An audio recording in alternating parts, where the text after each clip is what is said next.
Boule au ventre, sueur froide, nœud dans la gorge, chez certaines personnes, rien que l'idée d'un rendez-vous médical suffit à tout déclencher. Et ce n'est pas seulement une peur vague, c'est une peur très concrète, qui commence avant même d'entrer dans le cabinet. La salle d'attente, elle aussi, devient un moment difficile à traverser. Le vrai problème, ce n'est pas seulement la visite médicale, c'est ce qu'elle oblige à regarder. Le corps devient un sujet de tension. Le moindre symptôme prend une autre place et l'esprit se met à imaginer ce qu'il ne voudrait peut-être pas entendre. Le rendez-vous n'est plus seulement un passage obligé, il devient un moment de confrontation avec ce que l'on essayait encore de tenir à distance. Souvent, cette peur vient du rapport au médecin lui-même. Avec la blouse blanche, les diplômes, l'autorité du savoir, beaucoup se sentent petits, presque dépossédés. Le savoir médical peut rassurer, mais il peut aussi impressionner.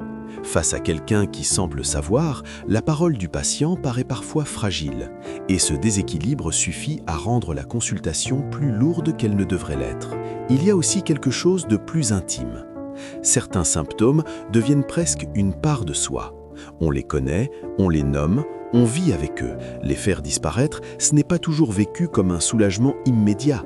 Parfois, cela ressemble aussi à une perte, comme si retirer le symptôme revenait à enlever quelque chose auquel on s'était habitué, quelque chose qui faisait déjà partie du quotidien.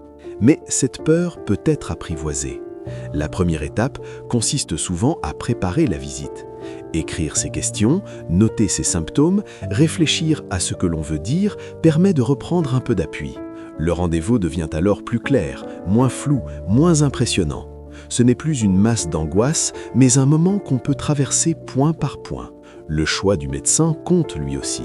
Quand le contact passe, quand l'écoute est réelle, quand la manière d'expliquer laisse de la place au patient, tout devient plus supportable. Et si le praticien ne convient pas, il ne faut pas hésiter à en chercher un autre. La confiance change énormément de choses. Arriver en confiance, c'est déjà avoir franchi une grande partie du chemin.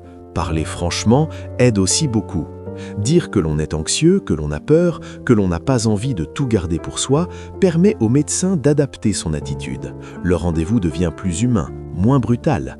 Et parfois, le simple fait de se sentir écouté suffit à calmer une partie de la tension. Au fond, la peur d'aller chez le médecin ne dit pas seulement qu'il y a un malaise, elle dit aussi qu'il y a une difficulté à accepter ce que le corps essaie de dire.